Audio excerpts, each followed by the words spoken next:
शिखर बँक घोटाळा प्रकरणी अजित पवार, सुनेत्रा पवार यांना ईओडब्ल्यू कडून क्लीन चिट, कोणताही आर्थिक घोटाळा झाला नसल्याचा क्लोजर रिपोर्टमध्ये उल्लेख।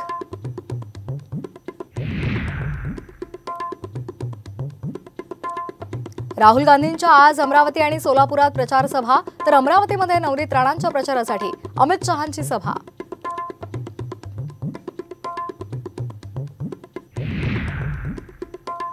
दंगल घडू नये म्हणून आमची माघार, मैदानाच्या वादावरून आमदार बच्चू कडूंचे विधान, केंद्रीय गृहमंत्र्यांनीच कायदा मोडला अशीही टीका।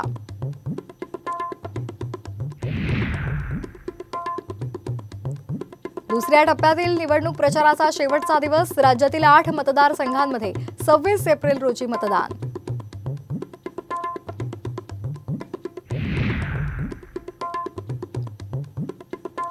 उद्धव ठाकरेंची भर पावसात परभणीमध्ये जाहीर सभा, ही तर भाजपची जुमला 3 मालिका, मोदींवर जहरी टीका।